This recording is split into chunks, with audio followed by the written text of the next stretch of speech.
चलिए, पॉरीफेरा के कॉन्टेक्स्ट में डाउट नहीं है, तो आगे बात करते हैं।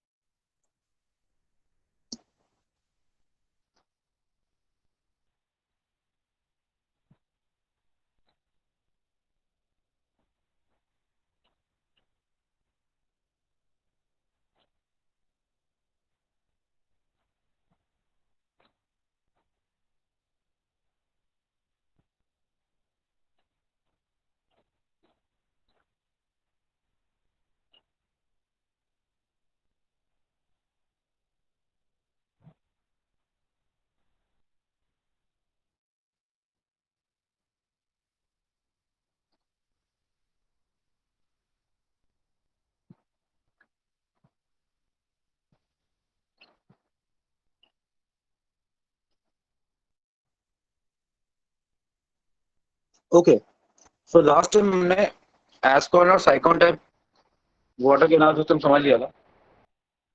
जहां तक मुझे याद है, मैंने आपको बताया था कि वाटर कैनाल सिस्टम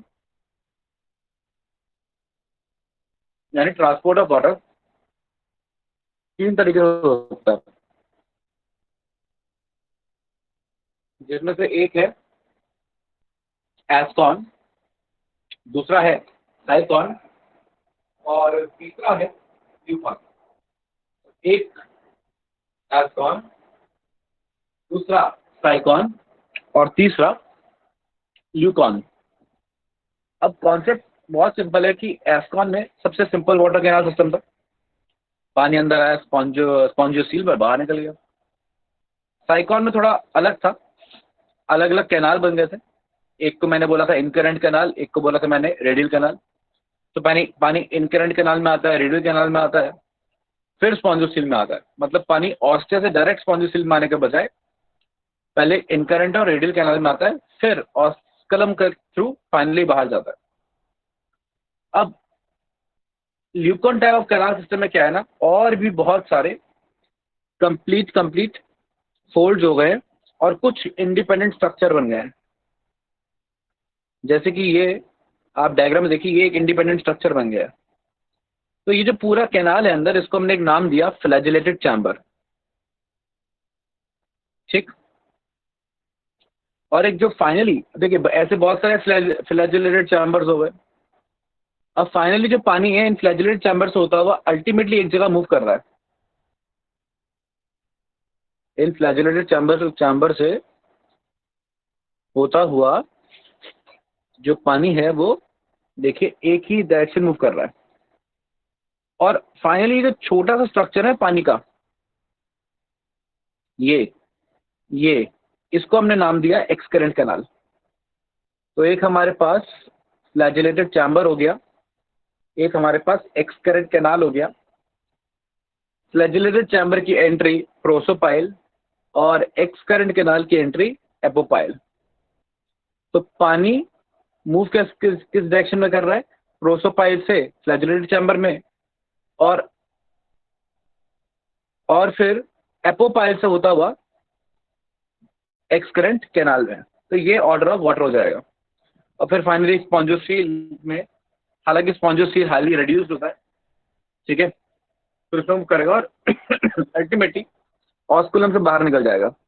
कई बार स्पॉन्जोसील इतना रिड्यूस होता है कि होता ही नहीं है, तो फिर हम ऐसा कह देते हैं कि पानी एक्सकरेंट कैनाल से डायरेक्टली कहाँ चला गया, आउट चला गया। तो आइए देखते हैं इसका मूवमेंट कैसा है। ये रहा यहाँ पर। तो सबसे पहले पानी ऑस्टिया से अंदर आया, और इसको भूल जाओ, ये एक्स्ट्रा है। अल्टीमेटली प्रोसोपाइल से फ्लैजिलेटेड चैम्बर में आ गया, पॉइंट नंबर 2। और जैसे कि मैंने बताया था एनसीईआरटी में नहीं, आपको कॉन्सेप्ट याद रखना है। फ्लैजिलेटेड चैम्बर से वो एक्सकरेंट कैनाल में आ गया, पॉइंट नंबर 3 थ्रू एपोपाइल, और यहाँ पे आ गया through prosopyle. And finally ultimately larger, देखिए लार्जर कैनाल लिखा हुआ है, स्पॉन्जोसील ने लिखा होगा। स्पॉन्जोसील क्या आता है, एब्सेंट। तो मतलब एक्सकरेंट कैनाल से मान लीजिए सीधा कहाँ चला गया, आउट। तो बेसिकली इसमें तीन जंक्शन हैं। तो तीन जगह हो गई ना, एक हो गया फ्लैजिलेटेड चैम्बर 1, दूसरा हो गया एक्सकरेंट कैनाल, और तीसरा अल्टीमेटली आउटसाइड। ठीक है ना। तो वही लॉजिक है। अब अगर आप इस डायग्राम को देखो, इस फ्लो चार्ट को देखो, तो साइकॉन और इसमें आपको ज्यादा फर्क नजर नहीं आएगा। बस साइकॉन में क्या है, साइकॉन में मेनली क्या फर्क है, आप फ्लैजिलेटेड चैम्बर की जगह पर अगर रेडियल कैनाल कर दो तो फिर ये बन जाएगा साइकॉन टाइप ऑफ कैनाल सिस्टम। ठीक। और एक्स करंट कैनाल की जगह, ठीक है, आप स्पॉन्जोसील कर दो तो फिर ये बन जाएगा साइकॉन type of canal system. Clear है पॉइंट, आ रही बात समझ में? तो ये तीन तरीके के सिस्टम है, एस्कॉन, साइकॉन और ल्यूकॉन। सिंपल अच्छा है एस्कॉन, फिर आता है साइकॉन, और सबसे कॉम्प्लिकेटेड कौन सा है, द ल्यूकॉन। और ल्यूकॉन के एग्जांपल है जैसे Spongilla, Spongilla is a fresh water sponge, वो एग्जांपल है leucon type of canal system का। अब एक कॉन्सेप्ट और है, ये थोड़ा इंटरेस्टिंग है, कोई नहीं बताएगा। सोचने में देखिए ऐसा लगता है कि एस्कॉन, देखो भाई, आपको जैसे मैंने पढ़ाया, दिखने में ऐसा प्रतीत होता है कि पहले एस्कॉन आया होगा, फिर एस्कॉन थोड़ा मॉडिफाई हो गया होगा तो साइकॉन बन गया होगा, और फिर साइकॉन ज्यादा और फोल्ड होके मॉडिफाई होके ल्यूकॉन बन गया होगा, ऐसा अपीयर होता है। बट सच्चाई ये नहीं है। सच्चाई ये है कि ल्यूकॉन इंडिपेंडेंटली इवॉल्व हुआ है और एस्कॉन टाइप इंडिपेंडेंटली इवॉल्व हुआ है। एस्कॉन टाइप से साइकॉन आया, ये बात सही है, लेकिन साइकॉन से ल्यूकॉन नहीं आया। Leucon has an independent evolution, और इसका जो इंडिपेंडेंट इवोल्यूशन है वो स्पॉन्ज के एक लार्वा से आया जिसको हम बोलते हैं रहगॉन टाइप। तो रहगॉन टाइप एक स्पॉन्ज का लार्वा हुआ करता था, उस रहगॉन टाइप कैनाल सिस्टम से, ठीक है ना, अल्टीमेटली इवॉल्व हुआ the leucon type of canal system. तो मतलब इवोल्यूशनरी लाइन में साइकॉन और एस्कॉन एक ही लाइन में है, और ल्यूकॉन कंप्लीटली इंडिपेंडेंट उसका क्या है, एवोल्यूशन है। तो that's all about the canal system. तो मैं आपको एक बार फटाफट से रिवाइज करवा देता हूँ। और मैं क्या रिवाइज कराऊंगा, मैं एक एक स्टूडेंट से पूछता जाऊंगा और आप मुझे जवाब देते रहेंगे। 2 मिनट के लिए मैं ना ये प्रेजेंटेशन से जरा बाहर आ रहा हूँ, आप लोगों से जरा 2-3 सवाल करने के लिए, फिर हम आगे बात करेंगे सेल एंड ट्रेड्स की। ओके। तो कृष्णा तिवारी, यस सर। बेटा ये बता कि स्पॉन्जेस जो है उनका लेवल ऑफ ऑर्गेनाइजेशन क्या है? Sir cellular level of organisation. बहुत बढ़िया। Vishal Pandey, yes sir. ये जो स्पॉन्जेस है इनका हैबिटेट क्या है? Sir aquatic. फ्रेश वाटर या marine water? Sir lime water. क्या? Sir saline water. Saline water कौन सा होता है? सर मैं सुन नहीं पा रहा क्वेश्चन आपका, मतलब हाँ, वो फ्रेश वाटर या marine water? Marine water sir. Fresh water में नहीं मिलेगा। No sir. अभी स्पॉन्जिला क्या बताया नाम, स्पॉन्जिला बताया था, क्या बताया स्पॉन्जिला क्या है?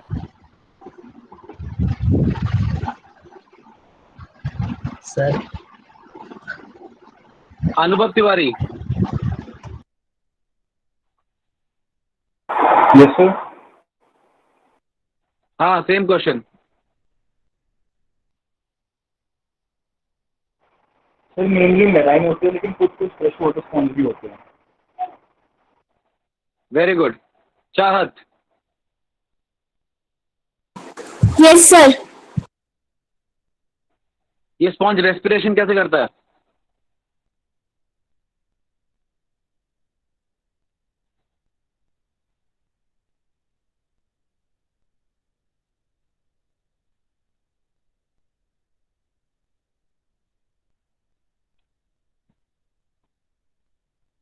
चाहत आवाज आ रही है?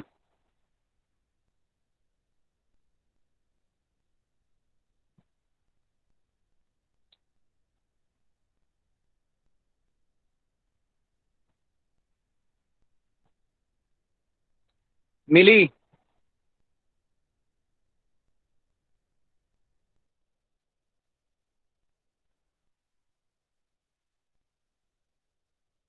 मिली, आवाज आ रही है?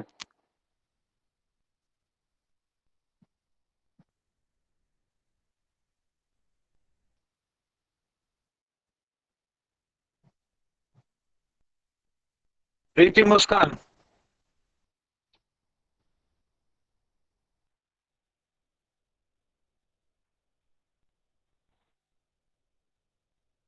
ये प्रिंस ओनर के नाम से कौन है? Yes sir. बेटा ये प्रिंस ओनर कैसा नाम हुआ?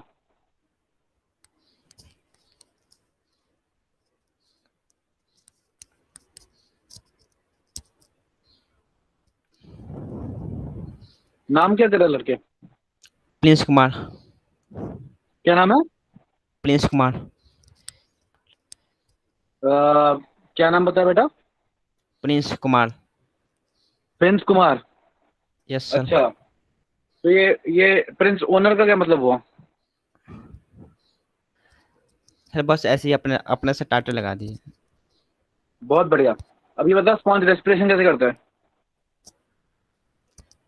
Diffusion of gases. Diffusion of gases से। ठीक है। Krishna Tiwari, yes sir. Excretion इन स्पॉन्जेस सर डिफ्यूजन से ही होता है। क्या एक्सक्रीट करते हैं? सर NH3 करते हैं सर शायद। NH नहीं, शायद हाँ है पक्का। NH3 करते हैं सर। NH3 क्या NH3 होता करते है? हैं पक्का। NH3 क्या हाँ होता है? एन सर अमोनिया। अमोनिया। जी sir. Saanvi Gupta, yes sir. ये जो स्पॉन्जेस है ये डाइजेशन कैसे करते हैं? सर कोआनोसाइट्स के थ्रू। क्वानोसाइट्स के थ्रू। कैसा digestion, intra cellular, extra cellular? Sir intracellular. क्या डिफरेंस होता है विभोर, इंट्रा सेलुलर, विभोर इंट्रा और एक्स्ट्रा सेलुलर डाइजेशन में क्या फर्क होता है? With one example.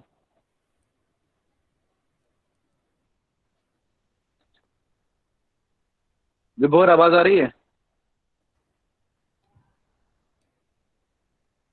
Hello sir. Hello हाँ, आवाज आ रही है बेटा? विभोर से बात कर रहा हूँ। प्रिंस, माइक बंद कर।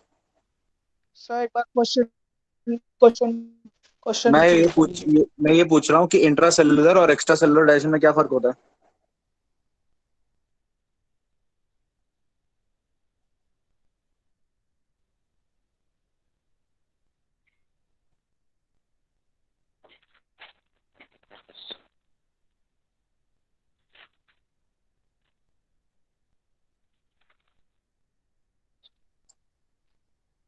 तेरी आवाज नहीं आ रही बच्चे।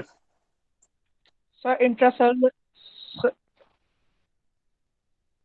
कोई बात नहीं, अगली बार पूछ लेंगे, किसी और से पूछ ले हेलो फिलहाल। बेटा आवाज नहीं आ रही, अगली बार बात कर लेंगे, कोई बात नहीं। ज्योति यादव,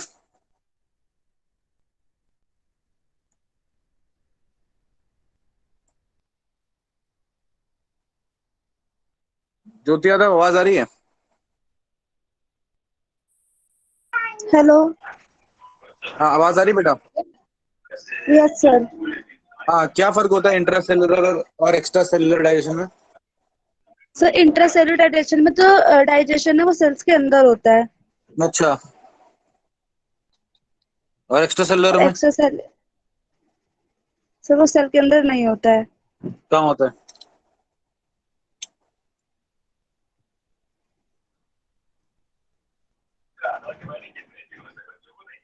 सेल में नहीं होता तो कहाँ होता है?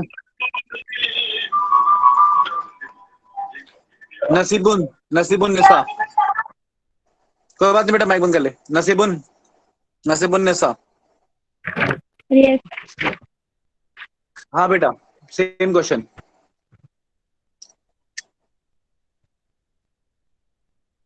सर इंट्रासेलुलर सेल्स के अंदर होता है, लेकिन जो इंट्रासेलुलर होता है वो सेल्स के बाहर होता है, within the sales.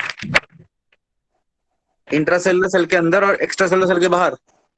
Yes example? Example sir intracellular का कॉनोसाइट्स, इंट्रासेल्युलर का कॉनोसाइट्स हो जाएगा, हाँ, और इंट्रासेल्युलर का एक्स्ट्रा सेलुलर का पूछ रहा हूँ। हम्म,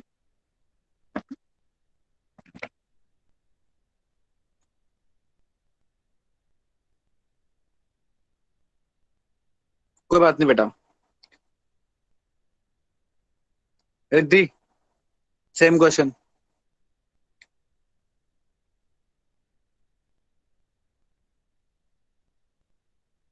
रिद्धि आवाज आ रही है? रिद्धि गोयल।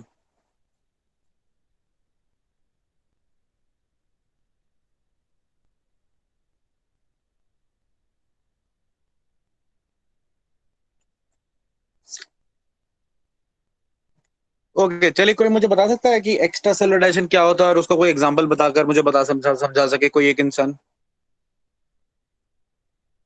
फिर आगे बात करें। हाँ, कौन बात कर रहा है?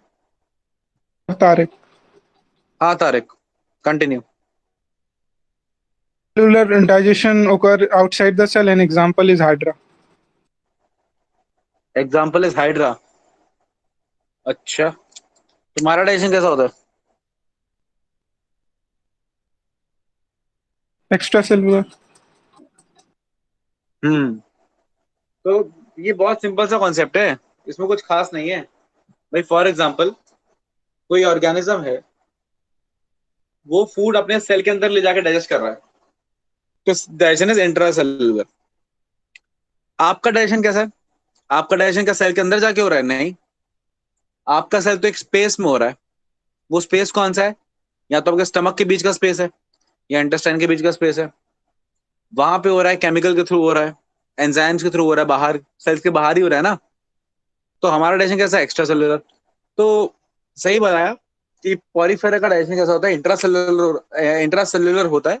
और कहाँ होता है? Choanocytes are responsible for the digestion. चलिए, ये सारी बातें क्लियर है।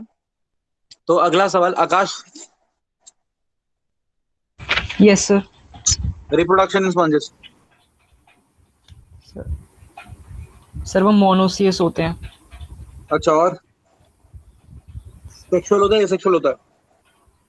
सर दोनों। एसेक्सुअल में कौन कौन से टाइप्स है?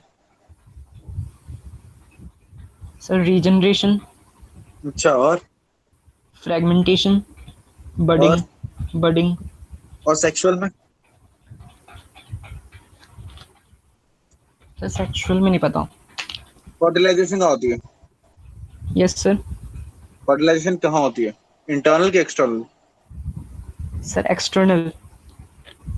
अच्छा, और डेवलपमेंट डायरेक्ट या इनडायरेक्ट? इनडायरेक्ट। ठीक है, वेरी गुड बेटा। Aditya Singh, yes sir. Nervous system of sponges.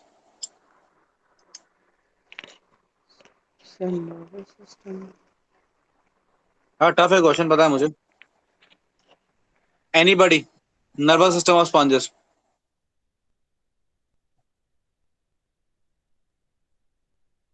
Sir sponges में नर्वस सिस्टम नहीं होता। किसने बोला? सर वो तो अवेयर होते हैं बस बाहर के एनवायरनमेंट को, लेकिन नर्वस सिस्टम नहीं किस होता। बोला किसने? सर ये पढ़ा था कहीं पे। कहीं पे? कहाँ पे? सर यूट्यूब पे जब क्लास ले रहे थे। यूट्यूब पे? कौन सा, हमारी केल्विन की क्लास? No sir. अच्छा, ठीक है, ओके।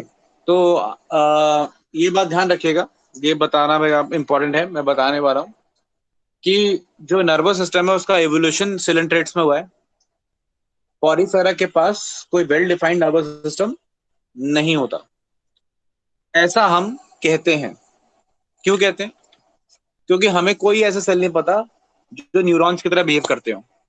लेकिन स्पॉन्ज रिस्पॉन्स देता है, ये हमें पता है, लेकिन बहुत स्लो रिस्पॉन्स होता है। जैसे अगर आपने आज स्पॉन्ज को छेड़ा, तो स्पॉन्ज जाके रिस्पॉन्स देगा 8 घंटे बाद, 9 घंटे बाद, अगले दिन। ठीक है, तो इस तरीके से रिस्पॉन्स देता है। तो इसलिए हम कहते हैं कि स्पॉन्ज के पास प्रॉपर कोई नर्वस सिस्टम नहीं है। चलिए, तो बाकी आगे बात करते हैं। कि मैं आपको ये बता रहा था कि अब फाइनली हम एग्जांपल्स की बात करेंगे स्पंजेस में, कि स्पंजेस के अंदर एग्जांपल है आपके पास। सबसे पहले तो साइकॉन है, और साइकॉन का जिसे हम स्काइफा भी कहते हैं, it's a marine water sponge. इसका डायग्राम एनसीईआरटी में कुछ इस तरीके से दे रखा है, राइट में जो है, और लेफ्ट में एक जनरल इमेज है।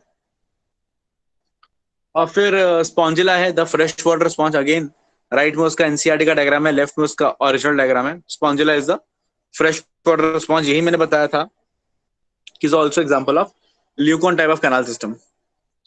तीसरा है euspongia, the bath sponge. Euspongia की खास बात यह है कि इसके अंदर बहुत सारे स्पंजिन फाइबर्स होते हैं, अंदर घुसे रहते हैं बहुत सारे स्पंजिन फाइबर्स, ठीक है ना। और स्पंजिन फाइबर्स की वजह से ना अंदर की तरफ ये वाटर को होल्ड कर लेता है, मतलब पानी इसमें आएगा और पानी को ये होल्ड कर लेगा। जब इसको दबाओगे तो पानी फिर बाहर निकल जाएगा। तो जैसे स्पॉन्ज होता है नहाने वाला, उसकी तरह इस्तेमाल होता है। तो इसलिए इसको हम बोलते हैं you sponge, the bathing sponge. ठीक ठीक।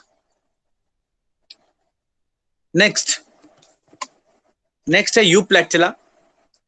ये फ्लावर बास्केट की तरह नजर आता है, इसको हम वीनस फ्लावर बास्केट बोलते हैं, ठीक है। तो वीनस फ्लावर बास्केट कौन है? यूप्लेक्टिला। और हाँ, ग्लास रोप, मतलब एक ग्लास और रोप, जैसे वाइन का ग्लास होता है वैसा नजर आने वाला ग्लास रोप स्पॉन्ज, हाइलोनिमा। हाइल का मतलब ही ग्लास होता है। तो these are some of the examples, जिसमें से इंपॉर्टेंट कौन से एग्जांपल्स हैं? ये तीन, Sycon, Spongilla and yes the Euspongia. बाकी एक्स्ट्रा में दो, Euplectella and Hyalonema. These are the examples of the sponges.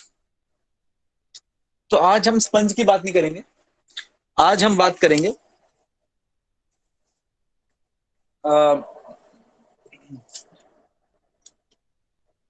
आप लोगों को मेरी स्क्रीन नजर आ रही थी क्या? आ रही है क्या? No sir. एक नो मिनट, सर। मैं आपको वापस बताता हूँ, मुझे मैं भूल गया कि मैंने प्रेजेंटेशन ऑफ कर दी। आई जस्ट फॉरगॉट। अब आप स्क्रीन नजर आ रही है? Yes yes sir. सर। हाँ, मैं वापस से बता देता हूँ। एक्चुअली मैं भूल गया था कि स्क्रीन मैंने ऑफ कर रखी है। तो पहला एग्जांपल ये है जो साइकॉन बता रहा हूँ। ये लेफ्ट में इसकी नॉर्मल इमेज है, जो एक्चुअल इमेज है, और राइट में इसकी एनसीईआरटी में जो इमेज रखी है वो है, दैट इज साइकॉन, जो मैंने अभी बताया आपको। It is a marine water sponge, marine water का ये स्पॉन्ज है, और इसी के नाम पे दिया गया साइकॉन टाइप ऑफ कैनाल सिस्टम, मतलब वो कैनाल सिस्टम जो साइकॉन में होता है। फिर स्पॉन्जिला है, ये अगेन लेफ्ट में इसके एक्चुअल इमेज और राइट में इसके एनसीईआरटी वाली इमेज है। ये फ्रेश वाटर स्पॉन्ज है, और यही वो है जो एग्जाम्पल है इसका leucon type of canal system का, दी स्पॉन्जिला फ्रेश वाटर स्पॉन्ज। अगला है बेट स्पॉन्ज। मैंने बताया कि इसमें अंदर की तरफ पानी जो है वो डिपॉजिट हो जाता है, और मतलब पानी अंदर आता है और अंदर ही रह जाता है, और फिर इसको जब आप स्क्वीज करोगे तो पानी क्या आएगा? बाहर आएगा। इसलिए स्पंज की तरह नहाने के काम आता है, इसलिए इसको हम यू स्पंज या द बेस स्पंज बोलते हैं। Then Euplectella, the Venus flower basket. ये दिखने में फ्लावर बास्केट जैसा है, इसलिए हम इसे वीनस फ्लावर बास्केट बोलते हैं। और एक और एक्स्ट्रा में एग्जांपल है हाइलोनिमा। ये हाइल मतलब ग्लास होता है, इसको बोलते हैं हम ग्लास रोप स्पॉन्ज। जैसे वाइन ग्लास होता है वैसे तो मान लीजिए ग्लास और से रोप बंधा हुआ है, उस तरीके का ये एग्जांपल है। दैट इज फॉर यू दी हाइलोनिमा, ये ग्लास एंड द रोप तरीके का स्पॉन्ज। तो ये एग्जांपल्स है हमारे पास स्पंजेस के अंदर। अब आगे आज हम बात करने जा रहे हैं फिलेंट्रेट्स की। तो आज फिलेंट्रेट्स की हम बात करेंगे।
ओके, तो सिलेंट्रेट्स की बात कर रहे हैं, तो अभी मैं आपको सिलेंट्रेट्स पढ़ाने जा रहा हूं और इनका नाम एक और है, इनका एक और नाम है बड़ा इंटरेस्टिंग सा, नाइडेरियंस। तो सिलेंट्रेट्स और नाइडेरियंस एक ही बात है, ठीक। क्यों इनका नाम सिलेंट्रेट्स है, क्यों इनका नाम नाइडेरियंस है, ये दोनों बातें मैं आपको बताऊंगा। उससे पहले आइए कुछ बेसिक बेसिक बातें समझते हैं। ओके, तो ये बेसिक से डायग्राम जैसे सिलेंट्रेट्स के, इसमें हाइड्रा आएगा, जेलीफिश आएगी, सी एनीमोन आएगा, ठीक। अब यहां देखिए, आपको कोई भी एक सिलेंट्रेट दो फॉर्म में मिलेगा। एक सिलेंट्रेट आप देख सकते हैं इस तरीके का है कि भाई इसका ये ऊपर माउथ है, सॉरी ऊपर इसका ये माउथ है और ये बॉडी है और बाहर टेंटिकल्स इस तरीके से निकल रहे हैं। इस तरीके की फॉर्म को हम पॉलिप फॉर्म बोलते हैं। क्या बोलते हैं? पॉलिप। और अगर एक दूसरे फॉर्म की बात करें तो उसमें क्या है, इस तरीके से शर्ट स्ट्रक्चर है और टेंटिकल्स नीचे की तरफ से निकल रहा है, जैसे अम्ब्रेला होता है। और इस तरीके की फॉर्म को हम बोलते हैं मेड्यूसा। ठीक है, क्लियर? तो एक है पॉलिप, ठीक, और एक है मेड्यूसा। अब थोड़ा स्ट्रक्चर की बात करें अगर हम, तो आप एक सिलेंट्रेट के अंदर क्या क्या देख सकते हो, टेंटिकल्स देख सकते हो, जैसे कि हम देखा। बॉडी की कैविटी को गैस्ट्रोवैस्कुलर कैविटी बोलते हैं। अब गैस्ट्रोवैस्कुलर क्यों बोल रहे हैं? क्योंकि एक तो ये वाटर ट्रांसपोर्ट के लिए रिस्पॉन्सिबल है ना, पानी अंदर आएगा, ट्रांसपोर्ट होगा, तो ट्रांसपोर्टेशन के लिए हम वैस्कुलरिटी के वर्ड से ना डिनोट करते हैं। जैसे कि हमारा ब्लड वैस्कुलर सिस्टम, घूम फिर कौन रहा है बॉडी में, ब्लड घूम रहा है, तो हमारा वैस्कुलर सिस्टम कैसा हो गया, ये वाटर, ये ब्लड वैस्कुलर सिस्टम। अच्छा, अब आपको पता है कि वस्कुलर टिश्यू होता है प्लांट में। अब वस्कुलर टिश्यू कौन सा होता है प्लांट में, किसी को पता है what is the vascular tissue of the plant? Xylem and phloem. Exactly. और जाइलम फ्लोएम कर क्या रहा है? ट्रांसपोर्टेशन ऑफ यस, फ्लोएम करता है फूड का ट्रांसपोर्ट, जाइलम करता है वाटर का ट्रांसपोर्ट। तो वो ट्रांसपोर्ट कर रहा है, तो वो क्या हो गया, वैस्कुलर टिश्यू। तो यहाँ पे जो वैस्कुलर वर्ड लगाया गया है वो ये बताने के लिए लगाया गया है कि ये ट्रांसपोर्ट यहाँ पर चीजें हो रही हैं। अब दूसरा वर्ड गैस्ट्रो इसलिए लगाया गया क्योंकि यहाँ पर डाइजेशन भी होता है। तो एक सिलेंट्रेट का जो डाइजेशन है वो उसके गैस्ट्रोवैस्कुलर कैविटी में भी होता है। क्लियर? आ रही बात समझ में? अब तुमको एक और बड़ी इंटरेस्टिंग चीज बताता हूँ, वो ये है कि हमारा जो मेन डाइजेशन है, ठीक है, और एब्जॉर्प्शन है, वो कहाँ पे होता है, कौन से पार्ट में होता है?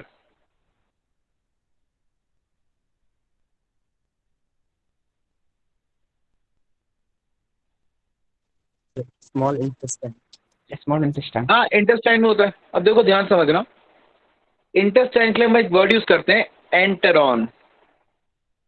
जैसे अगर आपको याद होगा, मैंने आपको ब्लास्टोपोर पढ़ाया था, तो बताया था कि ब्लास्टोपोर ना इंटेस्टाइन की ओपनिंग है, प्रिमिटिव इंटेस्टाइन की। तो उस प्रिमिटिव इंटेस्टाइन का नाम क्या बताया था, याद है? ब्लास्टोपोर। आर्केंट्रोन। यस, एकदम सही बोला, बताया था आर के एंटेरॉन। और बताया था कि आर्के एंटेरॉन क्यों बोल रहे हैं, क्योंकि प्रिमिटिव एलिमेंट्री कैनाल है, प्रिमिटिव इंटेस्टाइन है। तो आर के मतलब प्रिमिटिव, जैसे आर्कियोलॉजिकल म्यूजियम होता है, पुरानी चीजें जहाँ रखी जाती हैं, तो आर के मतलब प्रिमिटिव, जैसे आर के बैक्टीरिया। और एंट्रॉन मतलब एलिमेंट्री कैनाल यानी इंटेस्टाइन।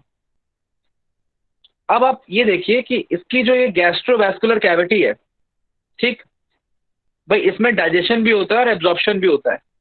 तो क्या ये एक इंटेस्टाइन की तरह काम कर रही है, हाँ कि ना?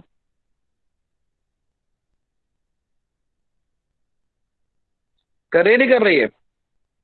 इसकी गैस्ट्रोवैस्कुलर कैविटी में डाइजेशन भी हो रहा है और एब्जॉर्प्शन भी हो रहा है। तो क्या इसकी ये कैविटी इंटेस्टाइन की तरह काम कर रही है?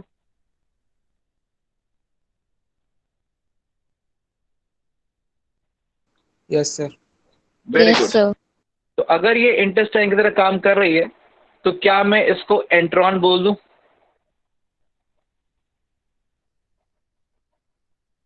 बोल सकता हूं इसको एंट्रॉन, और बोला भी जाता है। क्लियर है पॉइंट? अच्छा, अब अब कैविटी के लिए वर्ड यूज करते हैं हम सील। क्या यूज करते हैं? सील।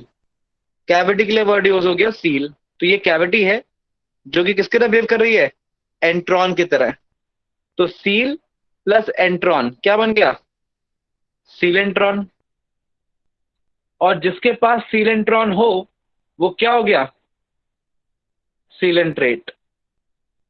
Clear point? मतलब सीलेंट्रेट वो ऑर्गेनिज्म जिनके पास क्या है?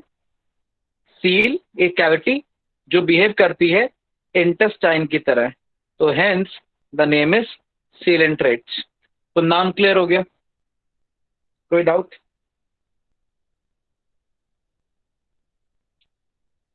आगे बात करें।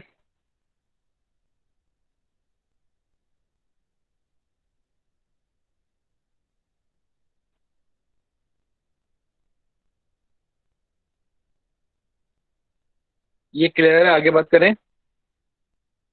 Yes sir. Yes sir. तो आगे बात करते हैं। तो जिनके पास कैविटी है जो एंट्रॉन की तरह बिहेव कर रही है उसको हमने बोल दिया सीलेंट्रेट्स। अब इसके अलावा और क्या है इसके पास? यहाँ से इसको पहले क्लियर ऑल कर देते हैं। अब देखिए, अब इसके पास भी दो लेयर्स हैं, ठीक है ना? आपको पता है ये डिप्लॉयड डिप्लोब्लास्टिक भी होते हैं। तो एक लेयर है जो अंदर वाली लेयर है, इंटरनल लेयर, जिसको हम एंडोडर्मिस बोल सकते हैं, is also known as gastrodermis, ठीक है ना? क्योंकि वो डाइजेशन में हेल्प करती है इसलिए गैस्ट्रोडर्मिस। और बाहर वाली कवरिंग है तो क्या हो गई? एपिडर्मिस। तो अंदर वाली गैस्ट्रो और बाहर वाली भी एपिडर्मिस। ये इसकी दो लेयर्स हो गई। फिर माउथ भी हो गया। नीचे की तरफ होगा अगर मेड्यूसा फॉर्म है और ऊपर की तरफ होगा अगर पॉलिप फॉर्म है। अच्छा, पॉलिप और मेड्यूसा फॉर्म में और भी फर्क है।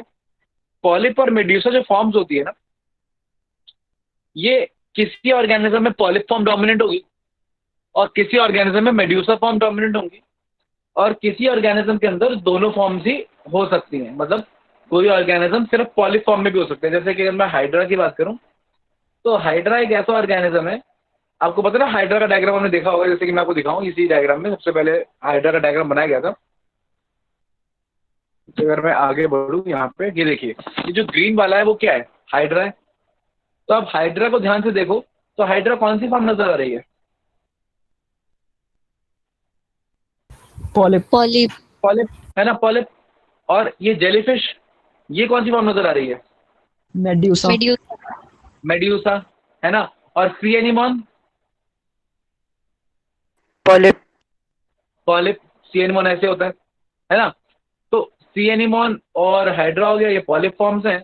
और जेलीफिश हो गई है, मेड्यूसा फॉर्म है। लेकिन कुछ ऐसे भी फॉर्म्स हो सकते हैं जिसमें पॉलिप और मेड्यूसा दोनों हों, ठीक है? जैसे कि फॉर एग्जांपल ये ओबिलिया, ओबिलिया यानी सीफर। इसमें आप देखोगे कि, एक सेकेंड, इसमें आप देखोगे, बताता हूं मैं आपको, थोड़ा सा और इसको सेट कर लेते हैं। हाँ, अब इसमें ये फॉर्म देखो, ये कौन सी फॉर्म नजर आ रही है इसकी? पॉलिप, ठीक। और यहीं पर पॉलिप फॉर्म नजर आ रही है इसकी, टेंटिकल्स ऊपर की तरफ है। और इसकी जेलीफिश जैसी फॉर्म भी होती है जिसको हम बोलते हैं इसकी मेड्यूसा वाली फॉर्म। तो इसके अंदर दोनों ही फॉर्म्स नजर आती हैं आपको, पॉलिप भी और मेड्यूसा भी। तो जिसके पास पॉलिप भी है और मेड्यूसा भी है, ऐसे ऑर्गेनिजम्स भी हो सकते हैं। क्लियर है पॉइंट? और जिसके पास पॉलिप और मेड्यूसा दोनों होंगे वो अपनी पॉलिप और मेड्यूसा की स्टेज को इंटरचेंज करेगा। मतलब जो पॉलिप है वो मेड्यूसा बन जाएगा, और जो मेड्यूसा है एक टाइम बाद क्या बन जाएगा? पॉलिप बन जाएगा। आपस में वो क्या होंगे? इंटरचेंज होंगे। कैसे इंटरचेंज होंगे? इस तरीके से इंटरचेंज होंगे, बाय रिप्रोडक्शन। बताता हूं मैं आपको। जो पॉलिप फॉर्म है वो मेड्यूसा फॉर्म ले लेती है बाय एसेक्सुअल रिप्रोडक्शन। कौन सा रिप्रोडक्शन? एसेक्सुअल, मतलब जनरली बाय बडिंग। और बडिंग कैसा टाइप है? एसेक्सुअल। तो एसेक्सुअल रिप्रोडक्शन से पॉलिप का क्या बन जाता है? मेड्यूसा बन जाता है, ठीक। और अब ये देखिए, सेक्सुअल रिप्रोडक्शन, एग और स्पर्म को फ्यूज करवा के मेड्यूसा क्या बन जाता है? पॉलिप बन जाता है। तो पॉलिप मेड्यूसा में कन्वर्ट हो जाता है और मेड्यूसा कन्वर्ट हो जाता है किसमें? पॉलिप में। और इसको हम बोलते हैं ऑल्टरनेशन ऑफ जनरेशन, जो कि बड़ी ही इंपॉर्टेंट प्रॉपर्टी है सिलेंट्रेट्स की। तो सिलेंट्रेट्स की एक प्रॉपर्टी मैंने बताई कि सिलेंट्रॉन है उनके पास। दूसरी प्रॉपर्टी क्या बताई कि वो क्या शो कर रहे हैं? Alternation of generation. Polyp medusa बन रहा है, मेड्यूसा पॉलिप बन रहा है।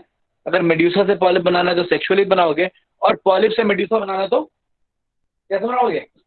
एसेक्सुअली बनाओगे। इतना क्लियर है सबको?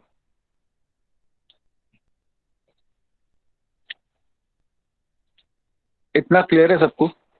Yes sir. Yes sir. ये सबसे पहले यस सर किसने बोला?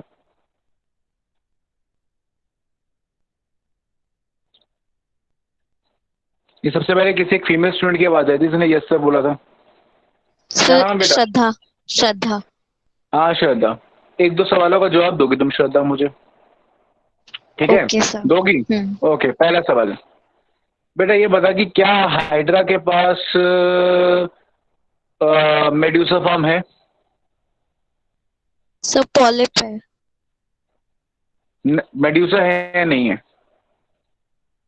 सर नहीं। नहीं है। Very good. तो क्या मैं ऐसा कह सकता हूँ, अच्छा क्या सी एनीमोन के पास है मेड्यूसा फॉर्म?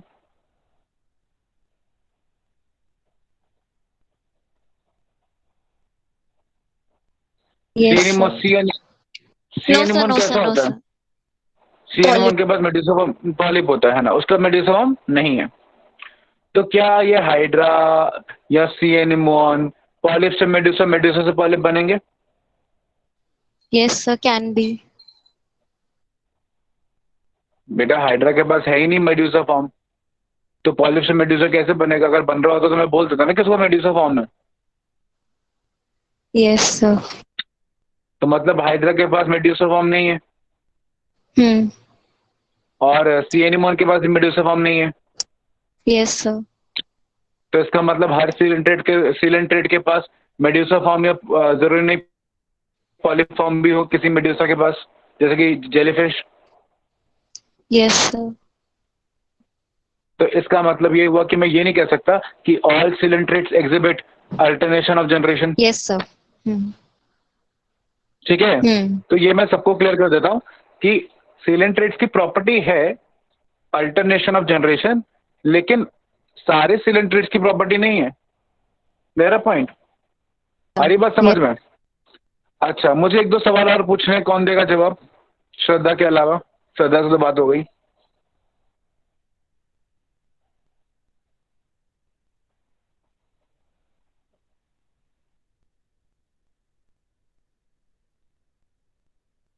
कोई नहीं देगा आंसर?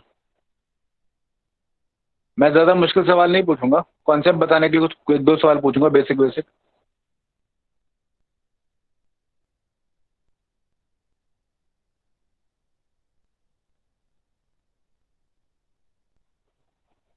चलो मैं नाम ही ले लेता हूँ, अगर आप लोग खुद से वॉलंटियर नहीं कर रहे तो।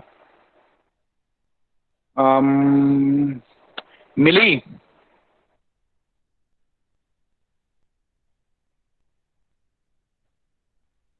मिली आवाज आ रही है?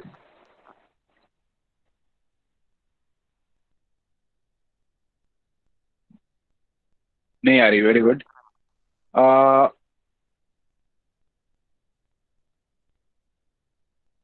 ये आदित्य? Yes sir. हाँ आदित्य, एक बात बताओ, ये क्लास 10th में जब चैप्टर पढ़ा था ए सेक्सुअल रिप्रोडक्शन का, तो इसका एग्जाम्पल क्या पढ़ा था एनिमल्स में?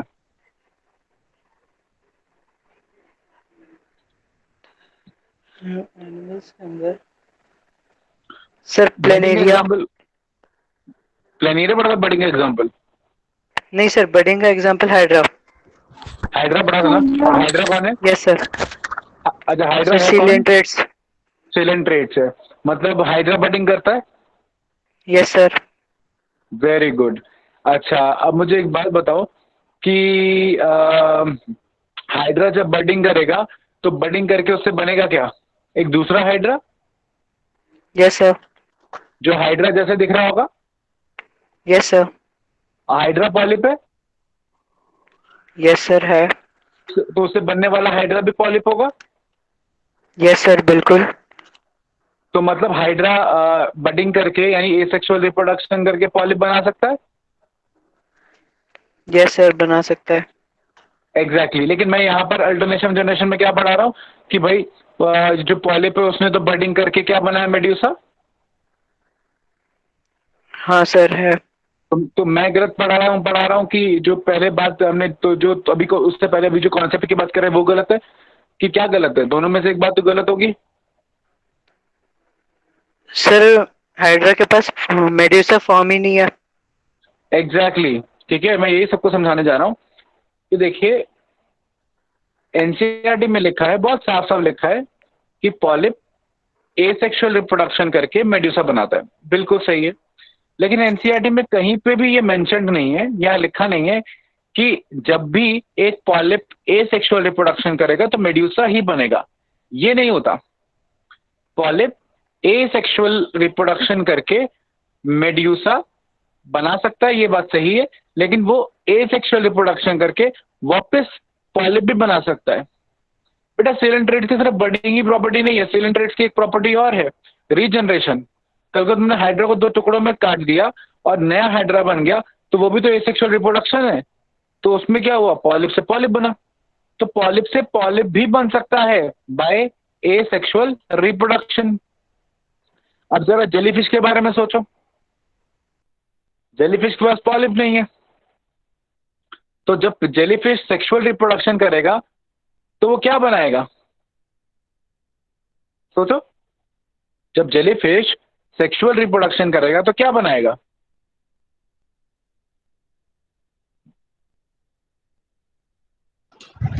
पॉलिप। पॉलिप है ही नहीं उसके पास। तो जब जेलीफिश, चलो मेड्यूसा बनाएगा। मेड्यूसा। हाँ, अब जेलीफिश खुद मेड्यूसा ही है, जेलीफिश खुद मेड्यूसा है, सेक्सुअल रिप्रोडक्शन करके दूसरी जेलीफिश बना ली, मतलब मेड्यूसा ने मेड्यूसा बना लिया। तो मतलब मेड्यूसा सेक्सुअल रिप्रोडक्शन करके भी मेड्यूसा बना सकता है, लेकिन अगर उसको पॉलिप बनाना है तो भी उसको सेक्सुअल रिप्रोडक्शन ही करनी पड़ेगी। अगर पॉलीफॉर्म है तो वो एसेक्सुअल रिप्रोडक्शन से नहीं बना सकता।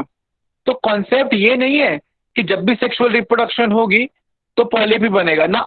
कॉन्सेप्ट ये है कि अगर पॉलिप बनाना है तो सेक्सुअल रिप्रोडक्शन करनी पड़ेगी, और मेड्यूसा बनाना है तो एसेक्सुअल रिप्रोडक्शन करनी पड़ेगी।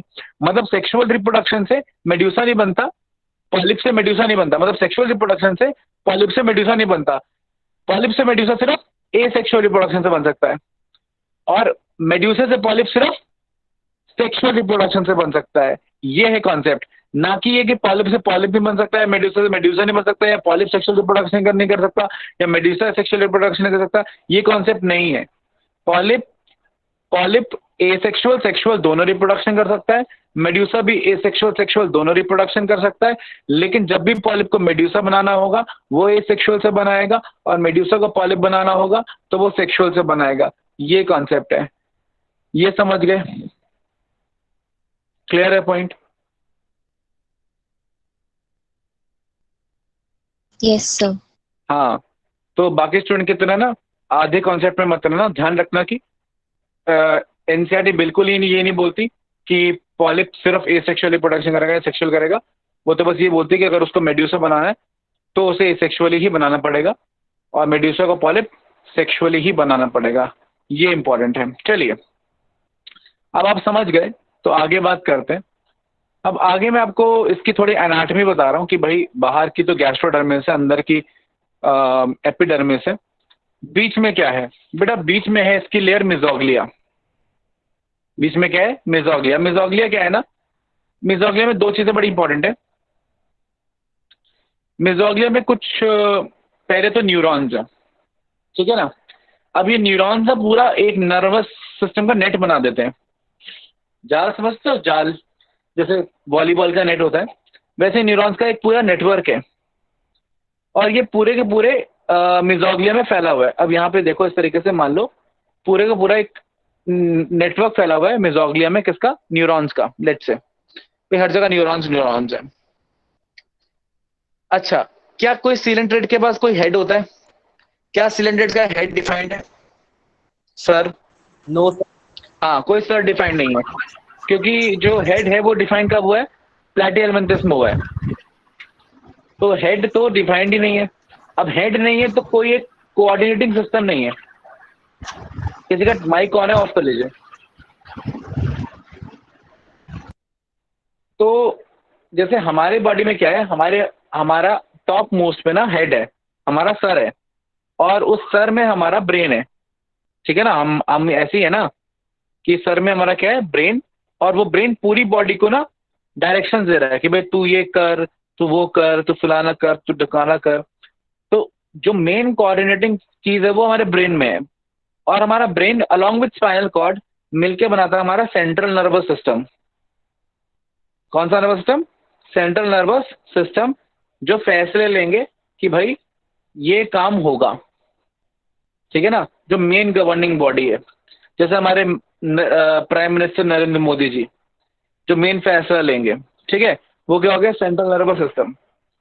अब उस फैसले को वो बताएंगे अलग अलग सीएम को कि भाई आंध्र प्रदेश का सीएम ऐसे करेगा, है ना, दिल्ली का सीएम ऐसे करेगा, हरियाणा का ऐसे करेगा, पंजाब का ऐसे करेगा, सारे सीएम्स को अपना अपना, यूपी का ऐसे करेगा, अलग अलग क्या देंगे, ऑर्डर्स देंगे, और फिर वो सीएम उनका ऑर्डर लेके फर्दर अपनी अपनी स्टेट्स में लागू करेंगे।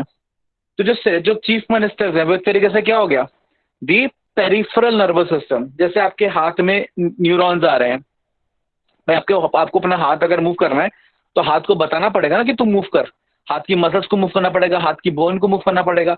तो वो जो न्यूरॉन्स है वो आपका पेरिफेरल नर्वस सिस्टम है, और जो मेन कंट्रोलिंग बॉडी है वो आपका सेंट्रल नर्वस सिस्टम है। तो इस तरीके का कोई भी सेंट्रल नर्वस सिस्टम निडेरियंस के पास नहीं होता। मतलब उनके पास होता है तो सिर्फ क्या, पेरिफेरल नर्वस सिस्टम, एक नर्व नेट की फॉर्म में, या डिफ्यूज नर्वस सिस्टम हम बोल देते हैं। मतलब they lack central nervous system. Central nervous system का जो ओरिजिन है वो हुआ है अगेन प्लैटिहेलमिंथस में। तो प्लैटिहेलमिंथस से पहले सेंट्रल नर्वस सिस्टम नहीं है। हाँ, नर्वस सिस्टम है, कौन सा, पेरिफेरल, और ऑफ कोर्स न्यूरॉन्स भी हैं। अब क्या है ना, और चीजें बताता हूं मैं आपको। एपिथीलिया के कुछ, अब अभी एपिथीलिया देख रहे हो, एपिथीलिया में कुछ सेल ना मस्कुलर मॉडिफाइड भी है। मतलब इनके बेस पे ना, मान लीजिए एपिथीलियल सेल है, इसके बेस पे ना मस्कुलर फाइबर्स होते हैं। ये मस्कुलर फाइबर क्या करते हैं ना, कॉन्ट्रैक्ट करते हैं, रिलैक्स करते हैं, कॉन्ट्रैक्ट करते हैं, रिलैक्स करते हैं, ठीक है ना, जिसकी वजह से जेलीफिश इजिली क्या कर पाती है, स्विम कर पाती है, या पानी का क्या हो पाता है, थोड़ा सा मूवमेंट हो पाता है ना। तो इनके पास इसलिए हम मतलब कि ये एपिडर्मिस को मस्कुलर लेयर भी बोल देते हैं। ठीक, अच्छा, मैं आपको कुछ बताना चाहूंगा about the digestion of the sponge. ये इस डायग्राम पे आ जाइए। डाइजेशन ऑफ स्पॉन्ज बड़ा ही इंटरेस्टिंग है। अब क्या होता है ना कि let's take a blank page. हाँ, अब मान लीजिए स्पंज है, स्पॉन्ज कह रहा हूं, ये सिलेंट्रेट है, और इस सिलेंट्रेट की दो लेयर्स हैं, ये आपको मालूम है, ठीक है, क्लियर। अब इस दो लेयर को कुछ इस तरीके से यहां बना लेते हैं कि भाई एक लेयर तो हो गई अंदर वाली, ये अंदर की लेयर हो गई, ये इसके सेल्स हो गए,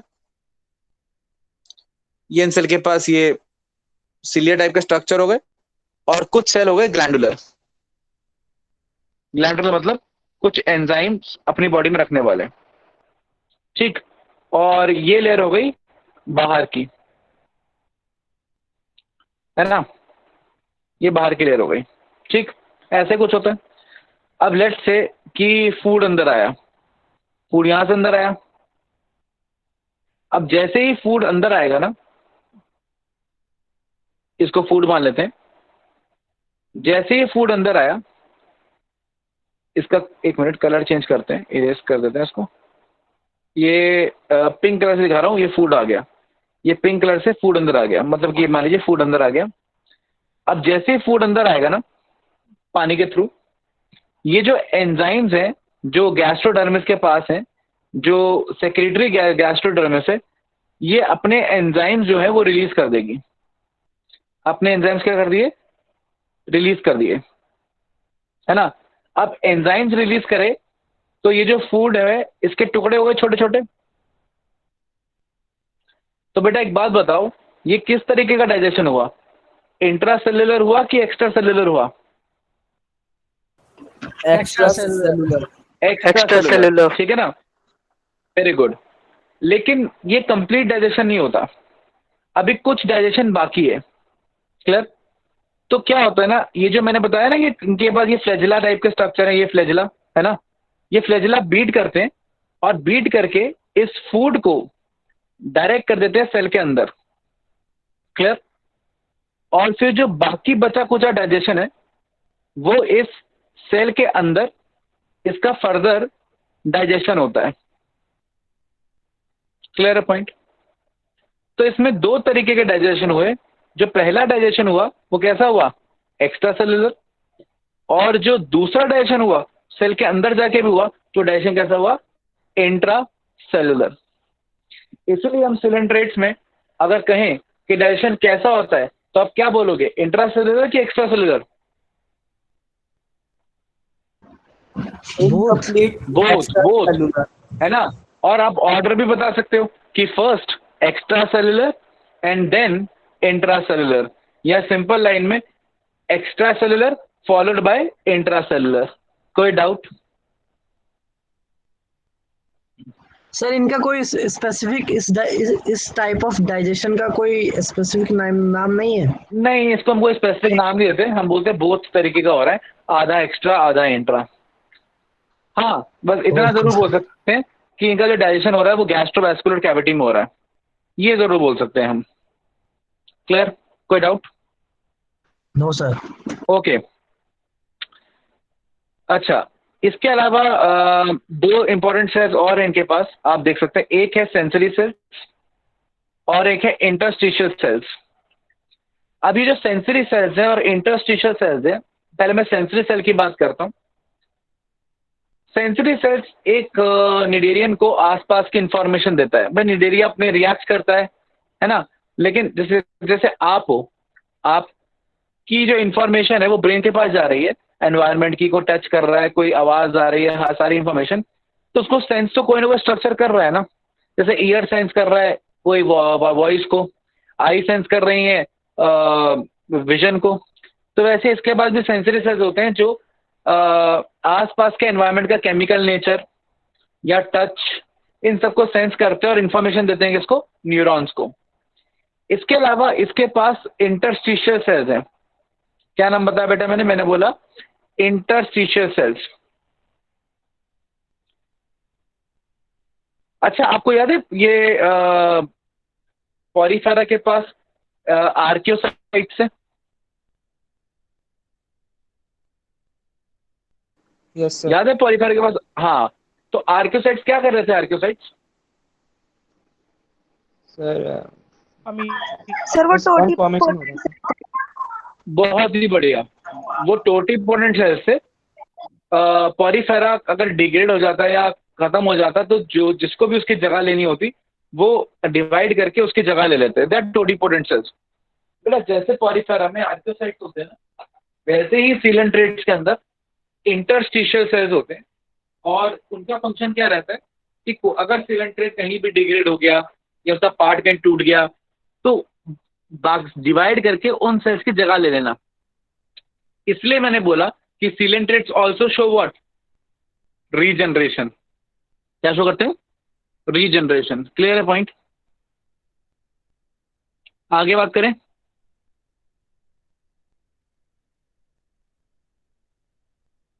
बेटा क्लियर है, कोई डाउट?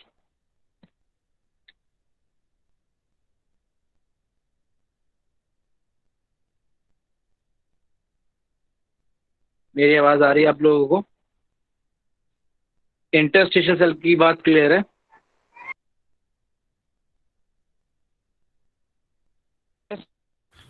सर ये भी टोटिपोटेंट ही होते हैं? हाँ, ठीक है। Yes sir. चलिए, अब एक बड़े इंटरेस्टिंग सेल्स है, आखिरी बता रहा हूँ, सिलेंट्रेट्स के पास, वो है नीडोसाइट, जिसमें ना सी साइलेंट है, तो ये कनीडोसाइट नहीं है, they are cnidocyte, C silent. अच्छा, नीडोसाइट मेनली कहाँ पे होते हैं? बनते तो ये कहीं नीचे हैं, बनते कहाँ हैं ये? कहीं नीचे की तरफ, जैसे कि कहीं ना कहीं यहाँ बनेंगे बेस पे, और बनने के बाद मूव कर जाएंगे टेंटिकल्स के ऊपर। मतलब ये कहाँ रहते हैं? एक्टिव होके टेंटिकल्स के ऊपर रहते हैं। अब ये नीडोसाइट क्या है? स्टिंगिंग सेल्स, डंक मारने वाले सेल्स।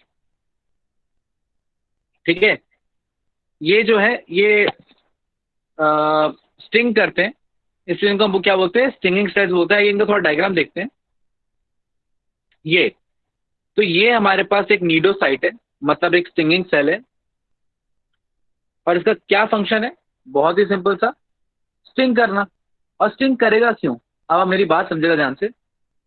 मान लीजिए कोई जेलीफिश जा रही है, और जेलीफिश को खाने के लिए कोई प्रेडेटर आया, ठीक है ना? अब जैसे प्रेडेटर आया, जेलीफिश के आसपास क्या है एपिथेलिया पे? Sensory sales. सेंसरी तो हर जगह होंगे, अंदर भी होंगे, बाहर भी होंगे।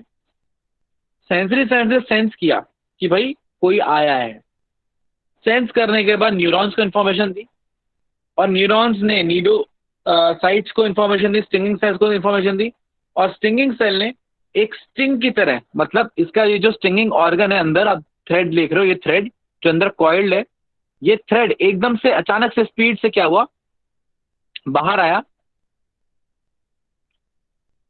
ये जो थ्रेड है ये बड़ी ही स्पीड से और बहुत ही अचानक से क्या आया? बाहर आया, और उसने अटैक कर दिया किसके ऊपर? सामने वाले ऑर्गेनिज्म के ऊपर, जो भी जेलीफिश के आसपास था। क्लियर? और बदले में क्या रिलीज किए भाई? अटैक करते तो क्या रिलीज किए? कुछ टॉक्सिन रिलीज किए, और ये टॉक्सिन क्या होते हैं? न्यूरोटॉक्सिन। मतलब सामने वाले के नर्वस सिस्टम को ब्रेक कर देने वाले टॉक्सिन, न्यूरो नर्वस टॉक्सिन। जो उसके जो मान लीजिए जेलीफिश को कोई कोई ऑर्गेनिज्म अटैक करने आए, तो अब वो क्या हो जाएगा? पैरालाइज हो जाएगा, वहीं का वहीं रुक जाएगा। इतने में जेलीफिश क्या करेगी? भाग जाएगी। देखो, अगर वो बड़ा ऑर्गेनिज्म हुआ तो जेलीफिश क्या करेगी? भाग जाएगी। और अगर वो छोटा ऑर्गेनिज्म हुआ तो उस पर अटैक करेगी, और फिर अपने टेंटिकल से भाई टेंटिकल्स को मूव करेगी, और उसको ले आएगी कहाँ? अपने पेट के अंदर। मतलब एक तो नीडोसाइट जो है डिफेंस में काम कर रहे हैं, खुद की रक्षा कर रहे हैं, और दूसरा फीडिंग में भी क्या कर रहे हैं? काम कर रहे हैं। या किसी पे अटैक करने में भी क्या कर रहे हैं? काम कर रहे हैं। तो बोथ ऑफेंस यानी अटैक, दूसरा डिफेंस यानी बचाव, दोनों में काम कर सकते हैं कौन? ये नीडोसाइट्स। अच्छा, एक तो होता है नीडोसाइट, ठीक, और ये जो बाकी बचा कुछ स्ट्रक्चर है ना, जब पूरा सेल तो हमने बोल दिया नीडोसाइट, और इस नीडोसाइट में जो अंदर का स्ट्रक्चर है, जो एक्चुअली स्टिंगिंग ऑर्गन है, ये इसको हम बोलते हैं निमाटोसिस्ट। तो निमाटोसिस्ट क्या है? जो अंदर का स्टिंगिंग स्ट्रक्चर है, जो एक्चुअली स्टिंग कर रहा है, उसको बोलते हैं हम निमाटोसिस्ट। और पूरे के पूरे सेल को हम बोलते हैं नीडोसाइट। अब इसी वजह से सिलेंट्रेट्स का एक और नाम मैंने आपको क्या बताया था? निडेरियंस। Clear point? तो सिलेंट्रेट्स को हम किस नाम से जानते हैं? निडेरियंस नाम से भी जानते हैं, क्योंकि ये वो ऑर्गेनिजम्स हैं जिनके पास नीडोसाइट्स होते हैं या स्टिंगिंग सेल्स होते हैं। तो स्टिंगिंग सेल्स पोजेस करने वाले organisms are known as cnidarians. और बात बताता हूं, निडेरियंस की एक और बात है कि ये जो स्टिंगिंग सेल्स की एक और बात है कि ये ना ही सिर्फ स्टिंग करने में हेल्प करेंगे, ना ही सिर्फ स्टिंग करने में हेल्प करेंगे, बट इनका जो फंक्शन है ना और भी है। जैसे कि ये अपने इस स्टिंगिंग ऑर्गन से ग्लू भी रिलीज कर सकते हैं। क्या रिलीज कर सकते हैं? ग्लू रिलीज कर सकते हैं। मतलब एक स्टिंगिंग सेल जो है वो अलग अलग तरीके का हो सकता है कि वो सिंपली टॉक्सिन रिलीज कर रहा हो सकता है वो इस तरीके से कॉइल हो जाता हो, सॉरी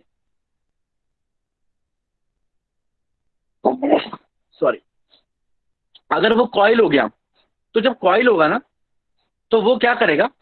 वो एक्चुअली हेल्प करेगा कॉइल करके किसी चीज को जकड़ने में।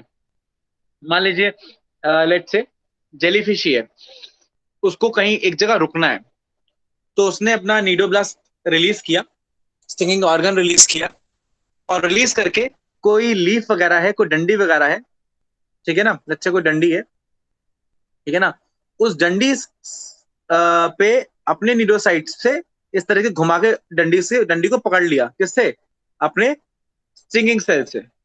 और अगर स्टिंगिंग सेल से उस डंडी को पकड़ लिया तो फिर वो वहीं पर क्या हो गई, झूलती रही। तो मतलब एंकरेज में, किसमें, एंकरेज में, यानी पकड़ के रखने में, अटैच होने में, जैसे शिप को हम एंकर के साथ रोक लेते हैं, तो वैसे ही एंकरेज में भी मदद करता है कौन, एक नीडोसाइट। किसमें मैंने बोला, एंकरेज। तो 3 फंक्शन हो गए, एक एंकरेज, एक डिफेंस, और तीसरा अटैक करना या ऑफेंस।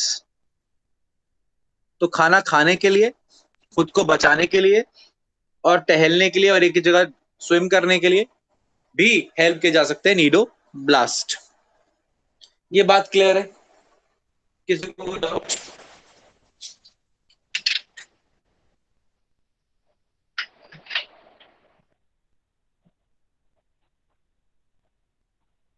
बेटा ये क्लियर है, आगे बात करें? Yes sir. ओके, आगे मैं आपको थोड़ा सा बताना चाह रहा हूं। भाई एक साइकिल डिस्कस कर रहा हूं मैं। This is the cycle of Obelia. Obelia is also known as sea fur. नाम याद रखिएगा, सी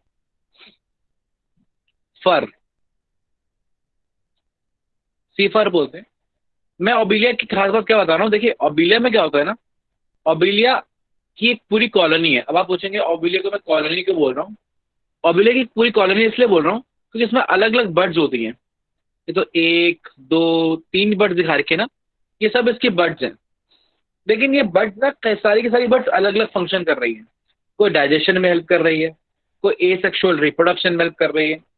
तो ये क्या होता है ना, इसमें बर्डिंग तो होती है। बड़ा इंटरेस्टिंग एग्जाम्पल है ओबिलिया का। भाई बर्ड तो बनती है लेकिन बर्ड डिटैच नहीं होती।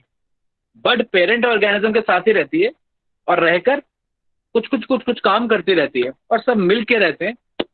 इसलिए मैं बोलता हूँ कि ओबिलिया की अपने आप में पूरी क्या होती है, कॉलोनी होती है। Clear point? अच्छा, अब होता क्या है कि इनमें से एक बर्ड फर्दर आगे बर्ड बनाती है। बड़ा इंटरेस्टिंग है, एक बर्ड है और उस बर्ड के अंदर फिर एक बर्ड बन रही है, और वो बर्ड जो है बड़ी होकर कुछ मेड्यूसा टाइप रूप ले रही है। देख रहे हैं आप? भाई वो बन सकती है मेल मेड्यूसा या बन सकती है क्या, फीमेल मेड्यूसा। तो आपने क्या देखा, एक सिलेंट्रेड में सेक्सेस कैसे हैं, सेपरेटेड हैं या कंबाइंड हैं, मोनोशियस हुए कि डायोशियस हुए?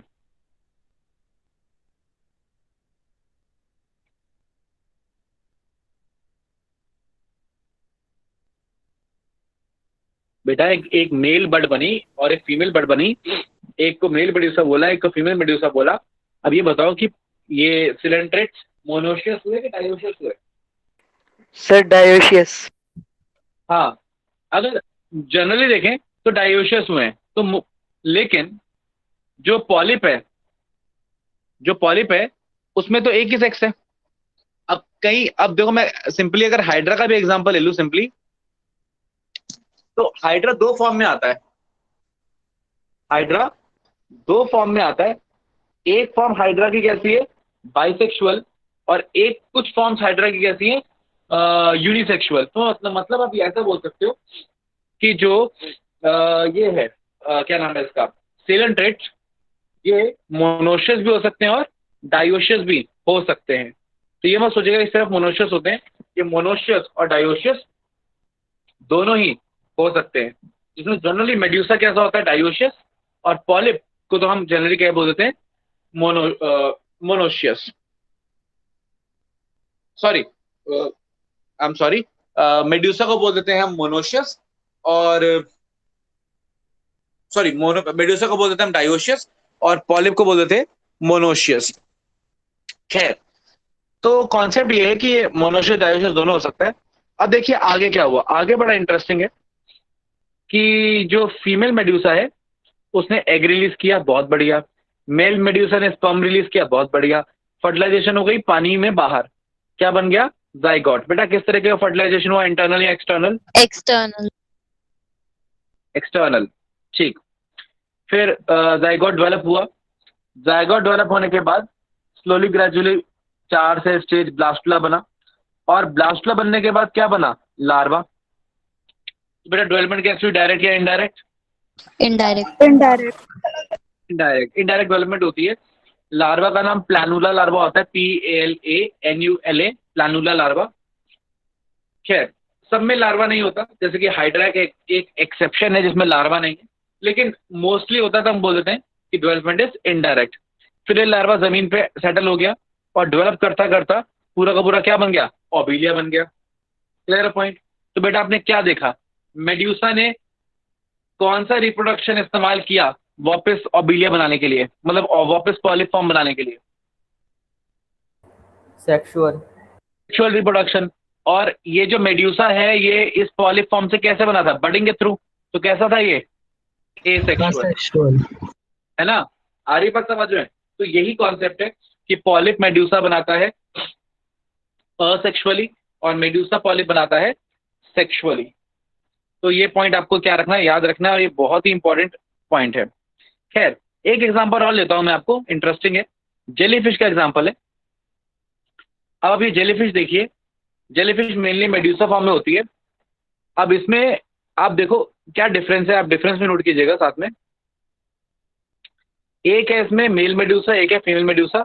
मेल मेड्यूसा ने स्पर्म दिए और ये स्पर्म जाकर फीमेल मेड्यूसा के अंदर गए और फर्टिलाइजेशन फीमेल मेड्यूसा के अंदर हुई। बेटा इंटरनल हुई या एक्सटर्नल? इंटरनल। हाँ, लेकिन ओबिलिया में कैसी हुई थी, इंटरनल या एक्सटर्नल? एक्सटर्नल। एक्सटर्नल। तो मैं एक एग्जांपल देख रहा हूँ जहाँ इंटरनल हो रही है, एक एग्जांपल देख रहा हूँ एक्सटर्नल हो रही है। तो मतलब रिप्रोडक्शन के बारे में मैं ये कह सकता हूँ कि दोनों तरीके से होता है, इंटरनल भी होता है और एक्सटर्नल भी होता है। Clear point? Yes sir. अच्छा, बाकी सेम है कि भाई जाइगोट बना, डेवलपमेंट हुआ, फिर लार्वा बना, लार्वा का नाम प्लानुला लार्वा। और जो लार्वा होता है सिलेंट्रेट्स का, फ्रीली फ्लोटिंग होता है, उसकी पूरी बॉडी पे सिलिया होते हैं, सिलिया बीट करते हैं, वो स्विम करता है, तो फ्रीली फ्लोटिंग लार्वा होता है। फिर ये लार्वा धीरे धीरे धीरे धीरे इकट्ठा हुआ, एक और लार्वा बना, लार्वा से लार्वा बन रहा है। हम इस लार्वा को बोलते हैं दी स्काइफा लार्वा। कौन सा लार्वा? स्काइफोस्टोमा लार्वा। और फिर स्काइफोस्टोमा लार्वा से अल्टीमेटली इफारा लार्वा बनता है, और फिर इफारा लार्वा से अल्टीमेटली मेल मेड्यूसा या फीमेल मेड्यूसा बनता है। मतलब इसमें कोई भी प्रॉपर या पॉलिप फॉर्म नहीं आती, कोई पॉलिप फॉर्म नहीं आती, सीधा मेड्यूसा से सेक्सुअली रिप्रोड्यूस करके सीधा मेड्यूसा फॉर्म आ जाती है डिफरेंट डिफरेंट लार्वा बनने के बाद। लार्वा के नाम इंपॉर्टेंट नहीं है, सिर्फ प्लानुला लार्वा नाम इंपॉर्टेंट है, बाकी कुछ इंपॉर्टेंट नहीं है। बस कॉन्सेप्ट इंपॉर्टेंट है कि मेड्यूसा से अल्टीमेटली मेड्यूसा ही बन गया। हालांकि कुछ साइंटिस्ट बोलते हैं कि ये जो फॉर्म है इसकी, इसको बोलते हैं पॉलिप फॉर्म। ऐसे पॉलिप फॉर्म जैसे दिखती है, लेकिन ये पॉलिप फॉर्म नहीं है, ये बहुत सारे लार्वा इकट्ठे एक ही जगह रह रहे हैं, जो different different larva group together हैं। तो ये दिखने में पॉलिप फॉर्म है, लेकिन ये पॉलिप फॉर्म नहीं है, ये तो डिफरेंट डिफरेंट कैंस के लार्वा हैं। तो जेलीफिश के अंदर कोई पॉलिप फॉर्म नहीं होती, सिर्फ और सिर्फ क्या होती है, मेड्यूसा फॉर्म ही होती है। इसका मतलब jellyfish alternation of generation show नहीं करेगा। क्लियर है पॉइंट? दोनों तरीके के एग्जांपल समझ में आ गए?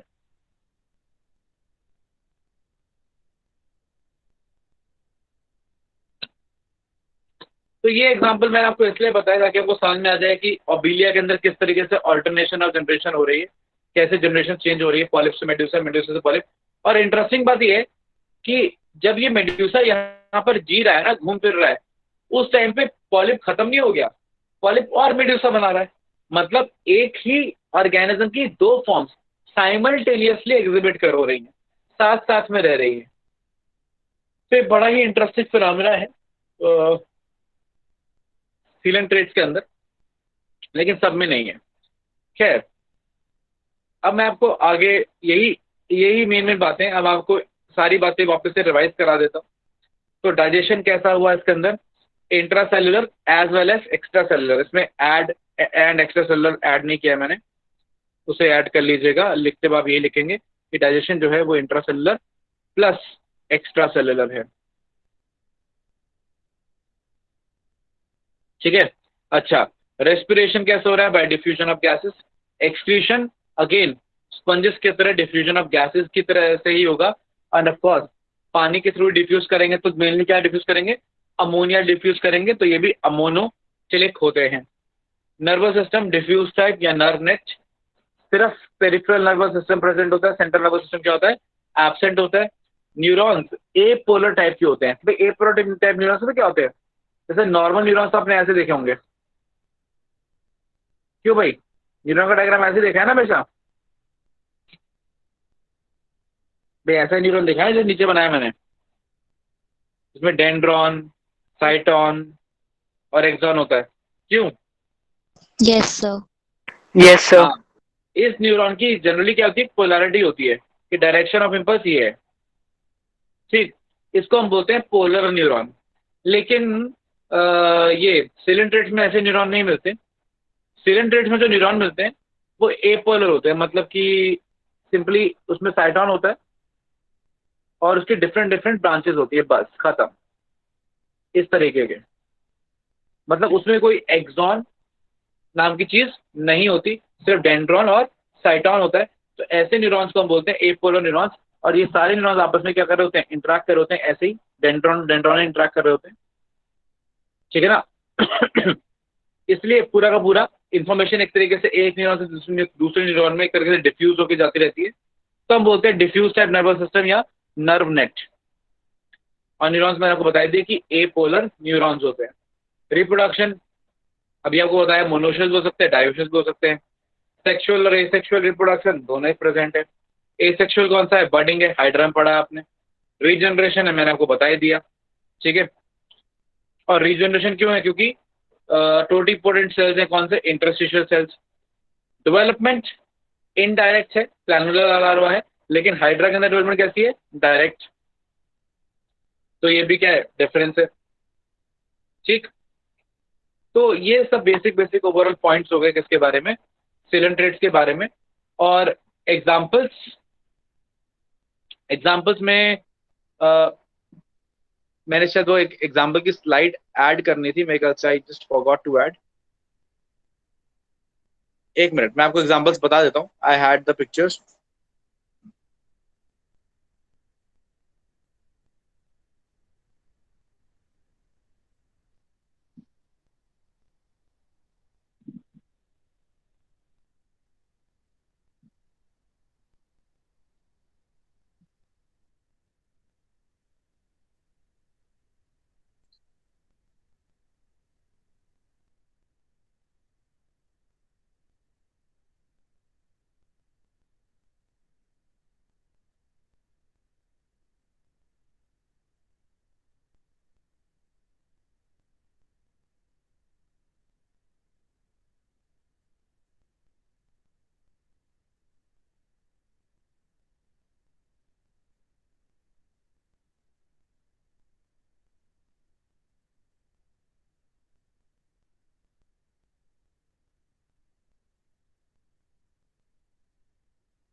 बेटा थोड़ा सा नेटवर्क इशू आ रहा है। आपको मेरी स्क्रीन, आपको मेरी आवाज आ रही है? Yes sir. Yes, sir. ठीक है बेटा, स्क्रीन शेयरिंग में थोड़ा इशू आ रहा है। चलो कोई बात नहीं, वैसे भी टाइम अप्रोक्सीमेटली हो गया है, तो हम इसके आगे की बातें जैसे कि सिलेंडर्स के एग्जांपल्स और अगला फाइल हम टिनोफोरा नेक्स्ट क्लास में करेंगे। आपके कोई डाउट्स है तो मुझे बता दीजिए, फिर हम बाकी बातें फिर नेक्स्ट क्लास में करते हैं।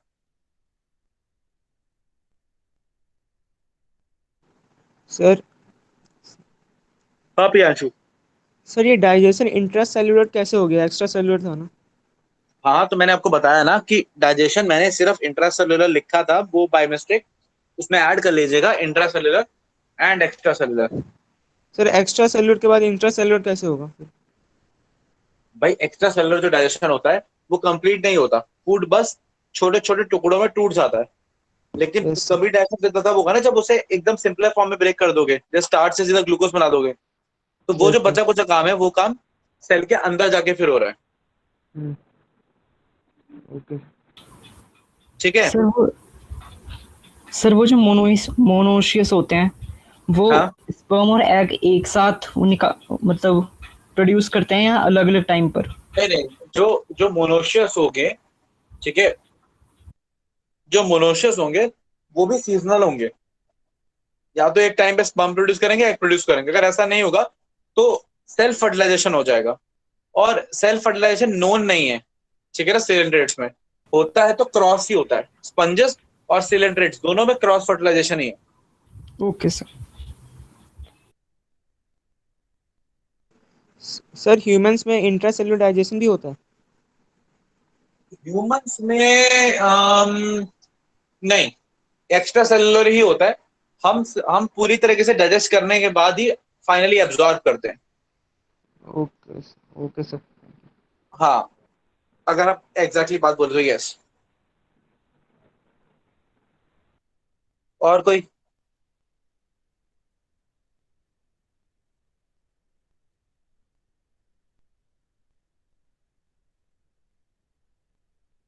चलिए फिर, किसी और को कोई डाउट नहीं है तो फिर हम बाकी बातें फिर करेंगे नेक्स्ट क्लास में। आगे टिनोफोरा पढ़ेंगे और एग्जाम्पल्स पढ़ेंगे और प्लैटिहेल्मिन्थेस शुरू करेंगे। चलिए फिर, see in the next class. NCERT जरूर पढ़ते रहेगा। Thank you very much. Thank you, sir.